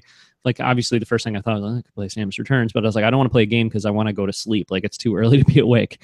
So I was like, okay, I'm going to lay here and I'll have like a stream, like a game stream on. Like, so hopefully it'll quiet my mind and then like let me go to sleep. So I was watching Jeremy Parish do a playthrough, it's from a long time ago, but a playthrough of the original Metroid. And like, that game opens up and it's like a hallway of like a space station or something, but like the background is black. I mean, it's got like how many colors on screen at once? Like not very many, right? And so you just get like this whole stylized separation and just a very unique kind of look. And, I was thinking about it, and it's like, okay, well, if that was going to be translated into this game, as so many different, ideas and looks and places from Metroid games are in Samus Returns, it's going to be like much more. It's going to be much less colorful. It's gonna look much more like a modern space station type thing, and it just takes some of the charm away from it, So, and I think it works a lot better. This kind of look, I think, works better in 3D, like in a Prime game. And I know you have here in the notes, like later on, Castlevania Mirror of Fate, which I think is probably not a super flattering comparison you're making in the end here, but like that game, I didn't play it, but from what I saw of it, it's like this studio's take on Castlevania was like, oh yeah, that's that colorful, weird Konami series, and we're going to make it serious and grown up and, sap a lot of the color out of it. And there is an element of that with Samus Returns too, where I feel like it's a lot less colorful, and it's some of the goofiness or some of the playfulness of it is gone in favor of like making a grown-up looking, modern, sophisticated like sci-fi game. And to me, I think we've kind of belabored the point maybe now by this point, but to me that kind of takes some of the character and the charm and the fun out of it. You know what I mean? So I don't prefer this like modern sci-fi, high-tech look. I prefer something more colorful and more classic for especially a 2D Metroid game. I was talking to Kevin about it yesterday. And it's just, and I know I led with this too. There's just a weird disconnect for me, like when it's 2D and side scrolling like this, but high tech modern visual, like it can work, I guess, I'm sure, obviously, but like right now it's just like I'm loving the gameplay, but wishing the look and the sound kind of more matched the style of gameplay that I'm doing, Yeah. And I'm sure there's a way to do this with more color and more kind of, you know what I mean? They could still have it be more stylized and heightened than it is.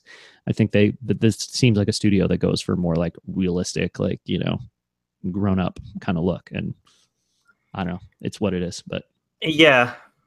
And I don't even know. Even Prime has like super colorful bits and like, maybe there's going to be more of that coming up, but Prime definitely, it's modern and it's high tech, but it still is like, I don't know. It's got a lot of the color and stuff from previous Metroids. Yeah, I don't even know if it's like a color thing either, because when I think of Prime, like I don't think of it as like a super colorful game, but I think it's just like for me, it is like the lack of distinction in the environments, which like I totally get. Like, this game is it's supposed to be this one planet and maybe it has like this singular ecosystem or whatever in the lore. But I don't really, but they also are like changing a lot. And there's areas in this game that are not like in the original Metroid 2. So I don't think they were like super restricted by that original game, but it's just I think you're right, it's like an aesthetic choice to make things dull. Yeah, well, I mean, like as if you think of Prime and then think of this game, like I would compare it, and this is like very basic, like layman's terms or whatever, because I don't know enough to speak about it otherwise, but like I would think of like Instagram, you take a photo, like how much color is there, how much color is there, but then you can apply these filters where you're it's not like you took something that was, gray and made it purple all of a sudden, but you can choose to accent and highlight and emphasize color, or you can choose to like sort of go more in a, you know what I mean, like drain color out of something. And I just feel like the red, like I briefly went into like the lava area or the fire area that I don't have the suit that I can be in there yet, and like it was red, but it wasn't like a red that popped like this red down here at the bottom of the screen where my name is, my red is a red that pops, you know what I mean? But this red was more dull, and like it just, I don't know. But now I'm like kind of unhappy with our discussion because I feel like we just spent 20 minutes talking about how the game doesn't look or sound that cool. But like I'm having a lot of fun with it. I know I'm not as far as you, but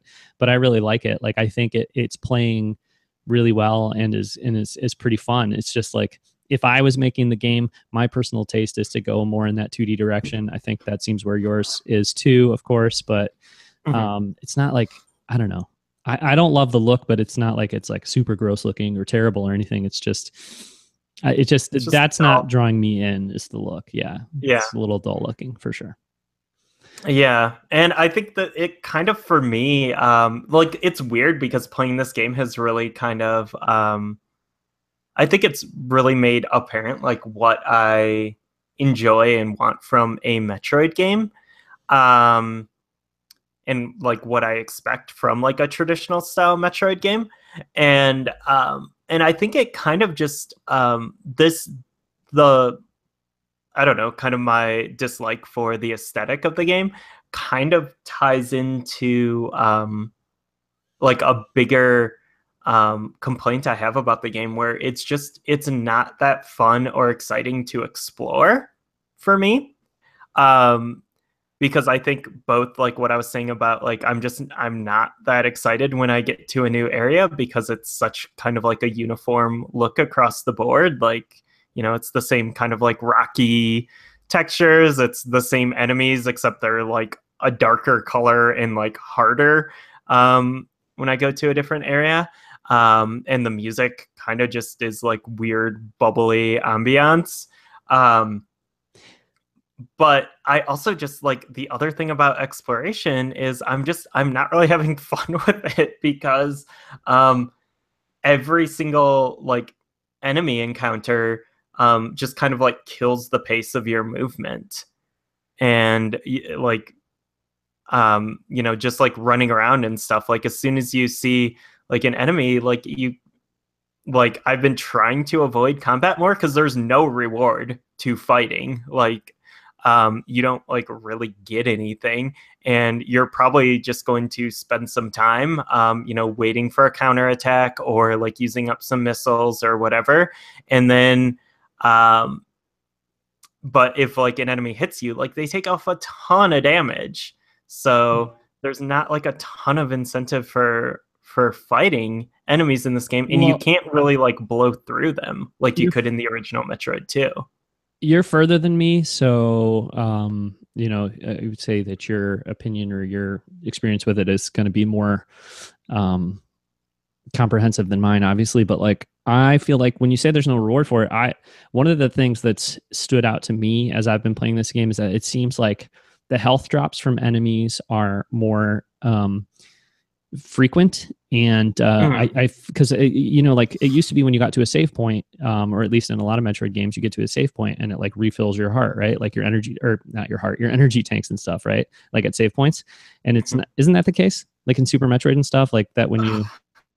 That's a really funny question. Because you played that game a bunch, I would think you would remember, but that's my memory. I can't. Because Super Metroid, you have the like orange things that you plug into, and that refills your life, and then you have the purple ones that you plug into, and that refills your missiles. Okay, so I guess that's similar to this game because that's similar to this, and definitely in the original Metroid 2, like you have these like weird like pillars that you jump up on to save. And those don't refill your life, but so I think in Prime, yeah, okay. I think in Prime, yeah.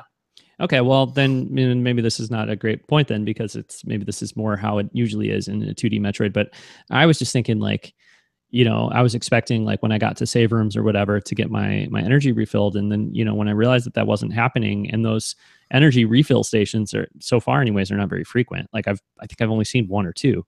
So yeah. I just feel like as you play the game, it's expected that, you know, if you're taking damage, you have enemies that you're gonna fight to refill your life. You know what I mean? It's almost like you identify which ones you can use to you know, get item pickups and stuff like that.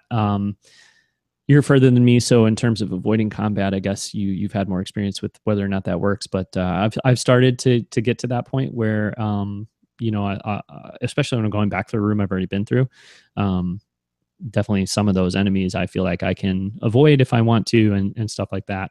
The melee thing is working really well for me. I wasn't sure when I played the demo a couple weeks ago, like, because it was hard to get the hang of it. But now the stun thing, I feel like I have gotten the hang of. I had trouble with the Metroids though at first with the stun thing, and I was getting really mad. I was like, well, this sucks because they've like changed the timing on the Metroid for the stun stuff. And it doesn't work, and I was getting really annoyed. And you know, I feel dumb now because I finally figured out it's just because like sometimes when they come at you, they have that like electricity thing going on. Yeah. But I swear, because like when I first fought one of those Metroids, I can't remember what they're called, like if that's the Alpha Metroid or whatever, but I first fought one of those, and it was just like, oh, hold X when you fight these guys for an even bigger stun or whatever. So I'm like trying to figure out the timing, like, oh, okay, I'm holding X, but I'm not holding it long enough, or like, do I have to really like hit X really early with these guys? And I died like a million times fighting the first one until I figured out like, oh no, the melee stun thing is exactly the same as it is with other enemies. You just can't do it when they're all like surrounded by those energy things. Yeah. So I feel like that was a little bit of a, it's probably me being stupid, but it's also a little bit of a misdirection in terms of the tutorial, because it went out of its way to be like, oh, when you fight Metroids, hold the X button, you know? I was like, okay. And then I just thought my timing was wrong. And it turns out I wasn't picking up on the visual cue or whatever that, you know, sometimes you can attack these guys and sometimes you have to avoid their rush at you. Because everything you've been taught so far is like when an enemy rushes at you, you do the melee thing. So then I start fighting one of these Metroids, and it's rushing at me like crazy. And 7 out of 8 times it rushes at me, it's got this electricity thing that you can't push back against. But I'm just thinking like this. You have taught me, game, to always melee when something rushes at me. So did you have that experience at all where you were like getting killed by those things, or no? Or did you figure it out right away? I mean, I just was like, oh, well, I mean, I obviously got hit by it a couple times, and I was like, oh, I need to like jump over it or avoid it when it rushes and it's got like the blue lightning stuff going on. My hang up with the melee initially is I was I guess trying to play it like a 2D fighting game, and I was trying to do the melee counter at the exact moment the enemy hit me, like a counter in like, I don't know, like Street Fighter or something. And like I kept getting hit, and I'm like, this timing is ridiculous. Like this is superhuman. Like I can't do this. Like you weren't precise enough when really you just needed to hit it earlier. Oh my god, this is so frustrating. And then on accident, like I did it like too early, and then I was like, oh wait, like you have like a huge buffer here. Like you really, it's more of like a preemptive thing. Like as soon as like the enemy flashes or like hunches back or whatever, that's when you do it. And then you have like this huge arc that like, takes it's pretty forgiving. That lasts for a few seconds. Yeah. It's pretty forgiving. But when I was doing the demo, I don't know, I felt like, oh my God, I got to time this just right. And this is like really hard. But once you settle in and realize like how forgiving it is, it's like, nah, just hit it early and you'll be fine, So that I've found has been pretty good. And actually I kind of like I'll go through a tunnel into a room or whatever, and there's like an enemy like rushing at me almost right away, and it's like you just have to like kind of reflex like quick, just like hit that melee button and stun them. And I don't know, I've found it to be pretty good, pretty fun so far. But I don't know. See, like I want to go back to what you were saying earlier about like the moment to moment gameplay experience, because for me,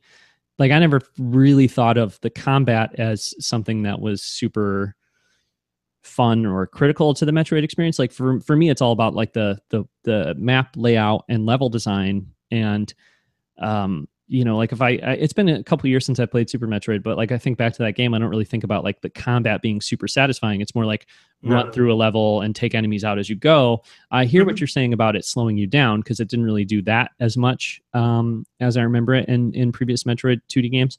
But like for me, what's really satisfying is like, oh, I figured out that there's a place where I can, bomb this wall, or okay, I'm going to go up through this tunnel and come back out the other side. Like it's all about the map for me. And I think like so far, I'm not as far as you, but so far that's been really good. Like the feeling I get like when I find a new room, or the feeling I get when I figure out how to connect to a different place in the map and all that, that just feels like so far to me, just like any Metroid game, like it's done very well.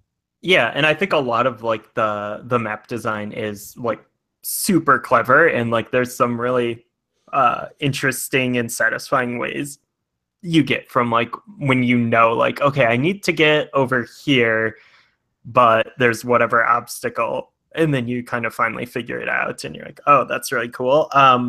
Like I love that part of the progression.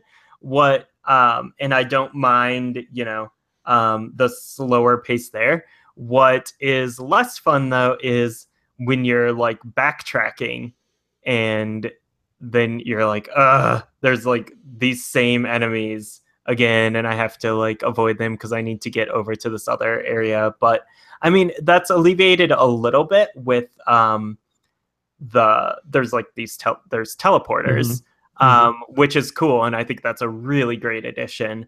But there's still like parts where you're kind of just running around aimlessly, and when you're like, okay, I need to find like this next Metroid, or like, oh, I think I saw like this door back this way, so I need to go back there, but I'm, gonna look around on my way because now I have these new powers and stuff, and like that is like less fun, I'm finding, because like the whole map it's really, really big, and again, with so much of it looking and sounding very similar, I'm losing track a lot of like where things are, because it is just so sort of uniform across the board. So like when I'm actually like kind of stuck and like wandering around, that's when like I'm like really losing steam on the game, because I'm like, God, I don't want to just like keep fighting these like bats and stuff. Well, yeah, I mean, you're probably better at games than I am, Ryan. But like, I feel like that is when you say like, oh, I'm stuck and I can't figure out where to go, and I'm going back through the same rooms I've been in a million times and fighting those enemies over again. I'm like, that's the Metroid gameplay experience as far as I can. Like, I it's maybe a tricky balance too, because like on the one hand, when you have to backtrack, like you want to feel powerful and like you can just cruise through those rooms, but you also like, I'm just envisioning, like, I know you're not suggesting this, but it would be terrible if like once you went through a room, the enemies weren't there anymore, and then when you backtracked, you were just backtracking through empty rooms. Like the enemies need to be there, but I guess when you're going through a room for the third or fourth time, you don't want them to be difficult. You want to like just power right through them, cruise right through them, or whatever. Are you using the I've only used one so far, and I haven't actually like gone back to it, but are you using like the markers on the map? Because there's like you have like 10 markers you can place, like, because you said you were forgetting where you needed to get back to, or whatever. Like, no, like very Etrian Odyssey style, which is another thing they did, Mercury Steam did in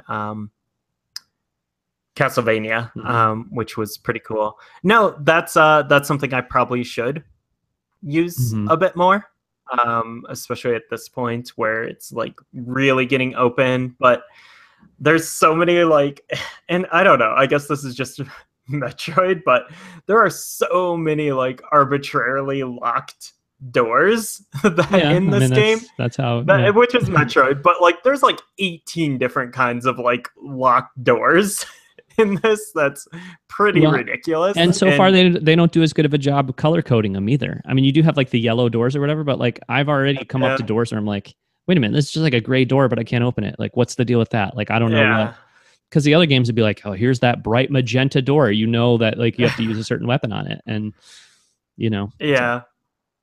But I don't know. Can we talk about the map real quick though? Because like this game needs an update. Like, I hate to be that like complaining entitled dude who's like, you need to update this game, but like, why can't you zoom in on the map? Or am I just not able to figure it out? Because the map is tiny. Like, you have to like, it's so small, and like there's all these markers all over it, which is awesome. Like, they'll show you like, you get one marker for like if there's a secret item or like an item you haven't found yet. It's like a big circle, and there's an item there. And like, I feel like there's so much information on the map, which is awesome in terms of like when you want to backtrack or you think you might need to backtrack. It's like, oh, I know what it, like, it'll show you where a Metroid is. It shows you where like the different save stations and stuff are. It shows you where like secret or like items you haven't picked up yet are. So like if you were trying to 100% this game, and you could use this map to be like, okay, like if I look at this area, okay, there's an item I haven't gotten yet or whatever. Like, it's really good. But it's so small. Like, I feel like I have to like squint at it to be able to see. And you can like move around on the map to go to different areas, but as far as I can tell, you can't zoom in to like get a closer look. And that drives me crazy. And are you playing on a regular new 3DS? Ryan, you know that I am. I'm new 3DS regular edition for life. Okay. Yeah. So because I'm just saying, like, I haven't noticed But you have the that's bigger not an screen. issue that I've had playing on the 2DS XL. Yeah. Um, that's interesting. It's really Yeah, I small. I haven't. mean, It hasn't really been a problem. could be my eyes, but my eyesight's pretty good, and it just seems like I don't know, like especially because some of the icons on the map are like colored or whatever, like they're different colors, and like I'll be like, what is that thing I'm looking at? Like, is that Samus? Is that the? I mean, the Metroids you can tell what they are, but yeah, it's too small for me. Like I feel like the map needs to be, and just let me zoom in and out on the map so I can like zoom out and get a wide view, or zoom into a certain room and see. You know what I mean? Like I just think Yeah. that should be there. And maybe like a lot of people have this fancy 3DS XL thing, new 2DS XL thing going on, but like some of us are on This the normal size fancy screen. version of the hardware that's cheaper than the one that you have. Yeah, well, whatever. Just don't forget about us, okay? We're a segment here. You know what I mean? There is a segment of the audience playing this game that has the definitive best 3DS hardware, and like I think that they should remember that we exist. Yeah, with I would assume bonus hand cramps with this game, because I'm actually anyway, so yeah, I'm getting them on the 2DS because this game makes you do some finger gymnastics, because you're using lots of buttons and the touch screen, which is fine. well, see, I have my new 3DS in a Nerf case, so it like makes it bigger and stuff. And, nice. Yeah, I don't. I'm just kidding. Those are classy. Yeah. Although the new 2DS XL, it's not a dig. I think it looks amazing. I think it looks really cool. The blue and black one, which is the one you have, one of the best looking DSs. It kind of does have a Nerf look to it, though. Like it doesn't. It's a little nerfy. It's a little nerfy. Yeah. In a good way. Nerfy in a good way. Yeah. Yeah. No. Yeah. I don't know. That's. Yeah, I mean, I will say, like, playing despite the the size complaints, I do think playing a 2D Metroid game with the map right there the whole time on that second screen is awesome. It is. It's super welcome. It's something we've wanted for a really long time. Not having to go to the pause screen. This is something like we realized was awesome with like the Castlevania DS games. It was like, oh man, how did we ever live without this? And then we continued to live without it with Metroid games. But no, that's super cool. So I guess kind of to start like wrapping up here, I feel like I've been really negative about this game. Yeah, you hate this game. It's not that. Yeah, I actually hate Metroid. I want it to go back to being dead. No, I love Metroid. And I think this game is good. I think it's totally good. I think it's people are really responding really well to this game. I think it's kind of the Metroid game people wanted, have been wanting for a while. Like the reviews are super good. Lots of our friends are like loving it, and I think we're the outliers with the visuals too. Not the outliers necessarily, but I think so too. We're not the majority. Yeah. Like I think a lot of people love this like very modern looking, like flashy, shiny 3D models Metroid look. I wouldn't call it flashy. I think it's a little bit of the opposite. On the 3DS, it's pretty impressive looking, I think.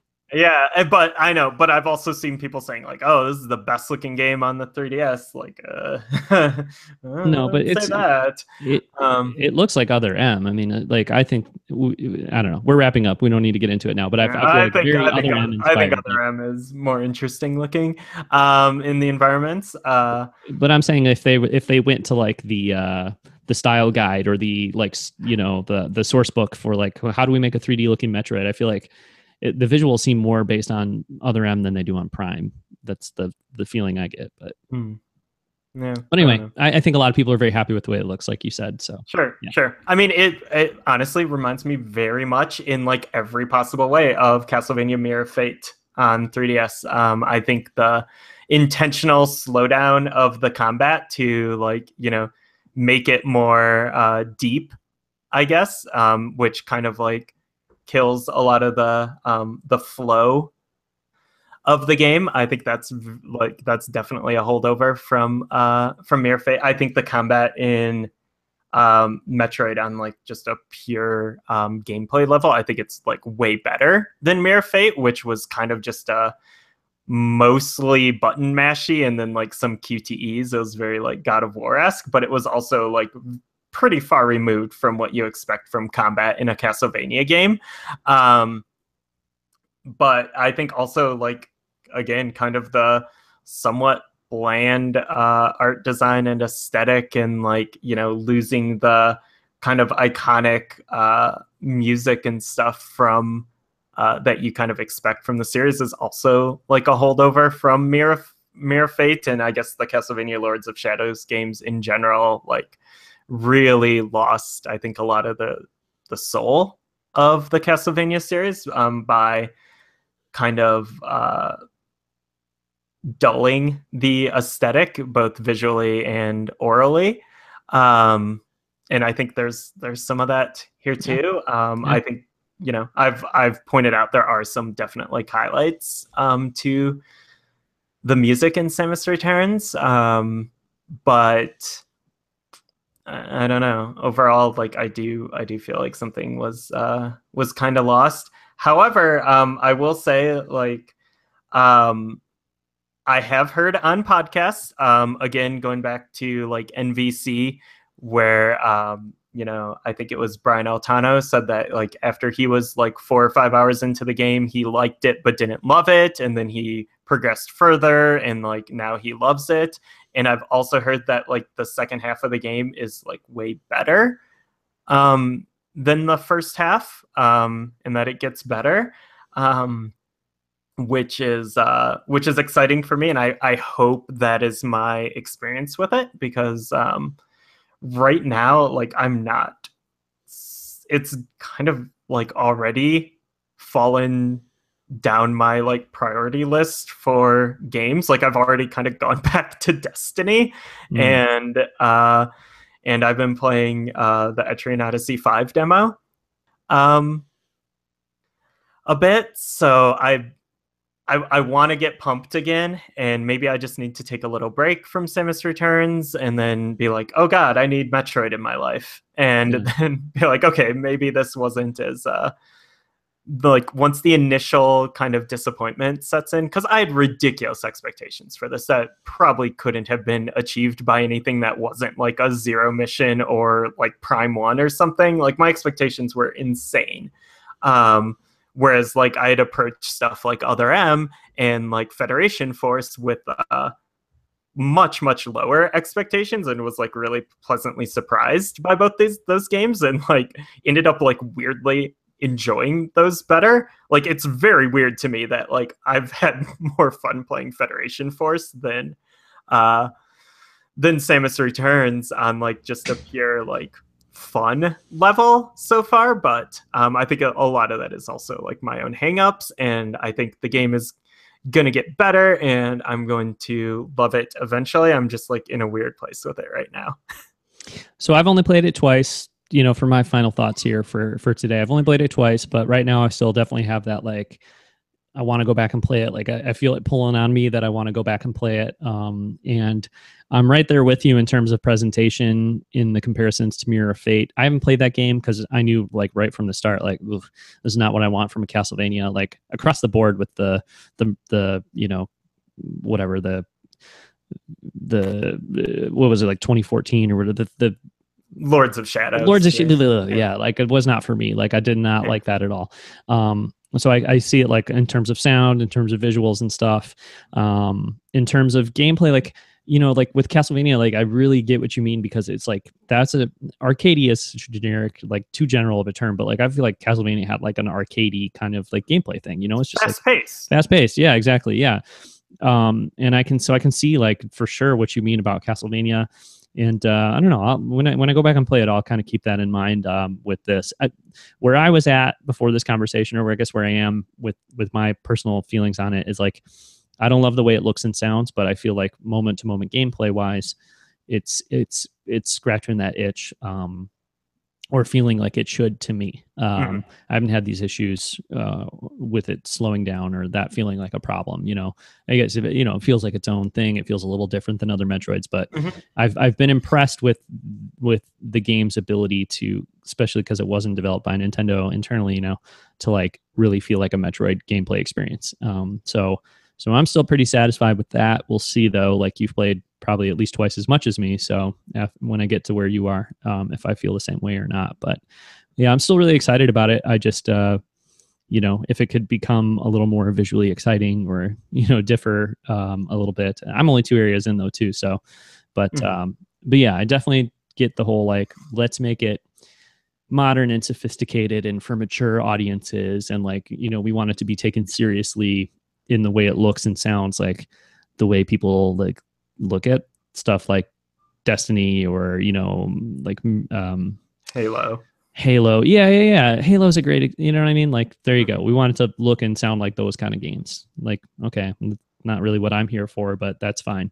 Nothing wrong with that. It's just not my personal vibe. So I doubt that's going to be rectified as the game goes on. But if I continue to feel the way about the gameplay that I have so far, Hmm. then I think I'll be really happy with it. I also hope it doesn't overstay its welcome though, because I hear that it's like pretty long. But if the second half is better than the first, then that's a good thing. And I'm sure probably a lot of people want that too. Like the longer the better. For me, if I read reviews and it was like, oh, it's 7 hours, I'd be like, sweet, that's awesome. Yeah. But it sounds like it's more like 10 to 15 hour range to beat this game. So Feels hopefully it a doesn't get too bit long. But much. Yeah. yeah, I I don't also know. think, like, as we were talking about it too, I was like, man, this game would be great in like January or February when like everything outside is gray and lifeless and colorless too. And like, okay, yeah, like I'm just like I'm trying to survive right now. Like, every day, like when I leave my house and I come home, I'm just like, wrap up and stay warm and like, avoid like the outside world, which is essentially death for a couple months of the year. Like maybe like a really colorless, not, I shouldn't say colorless, but Yeah. a game that's less colorful like this would feel more apt at that time of year. I don't know. Yeah. Because right In now it's still your like it's going to be 85 degrees here today, and it's like sunny blue skies right Mhm. now. So I don't know if the aesthetic of the game quite fits my actual environment, if you know what I mean. I do. I do. Well, And I want to do um, Halloween decorations today, but it seems like a weird thing to do when it's 85 degrees. But mm, yeah, that's off topic. All right, I'm sorry. Let's wrap this up. that's okay. I think it's time to start getting stoked for Halloween, and I Mm-hmm. don't think there's anything wrong with that. Mm-hmm. Um, have you thought any more about our NFC Halloween game? No, I think the thinking I need to do is getting on eBay and actually, buying it or finding it at a store so that I can have it in possession. So Yeah, yeah. No, but I'm looking yeah, forward to a couple nights a week for a few weeks there, like sitting down in front of that N64 and playing that game. I think it'll be fun. And we're talking yeah. about Resident Evil 2 on N64, of course. Yeah, yeah, it's a game. I think we're both Resident Evil 2 fans, in general, Mm. correct? Like, Yeah, I've never finished it though on any oh, you platform. haven't? Mm-mm. Oh my goodness! I thought, okay, wow. Well, that's even more exciting. Yeah. But yeah, our plan for our Halloween game this year is to play the N64 port of Resident Evil 2 and talk about that, which is interesting because I've never played that version of the game, and it's just weird. Like, it's weird that it exists. It's weird that the cartridge weighs like 8 pounds, and it's I don't know. I just really wanted to really wanted to play that, and it seems like a great excuse now. So yeah, so look forward to that as we get later into October. Speaking of October and Halloween, actually, Ryan, Mhm. you have updated our T Public store with all Halloween game themed shirts too. Yes, So yeah. might as Uh, well head over there and see if you like any of those shirts, because there's some pretty good ones up there. Some pretty yeah. sweet.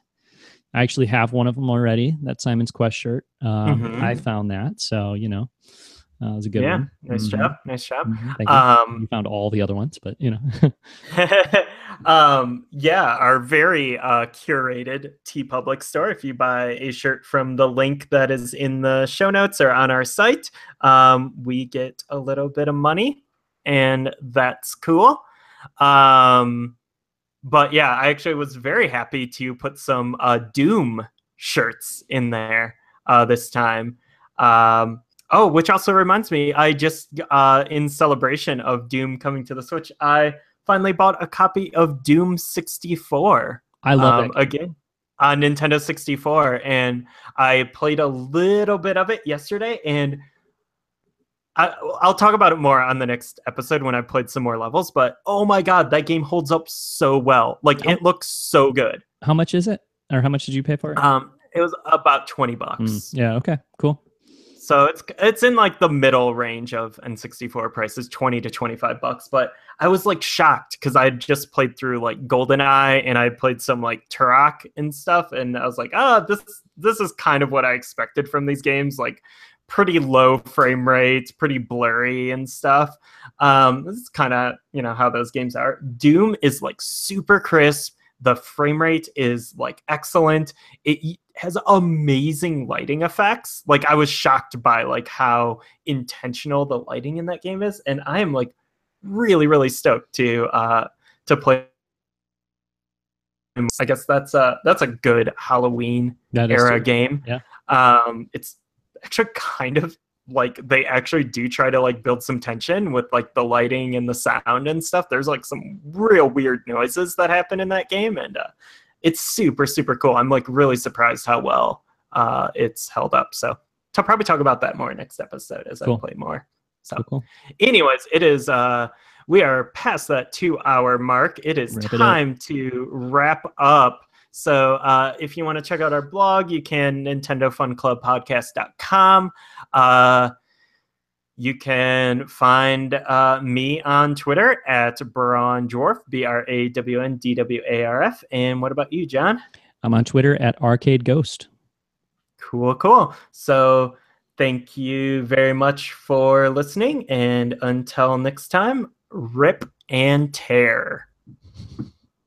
Bye.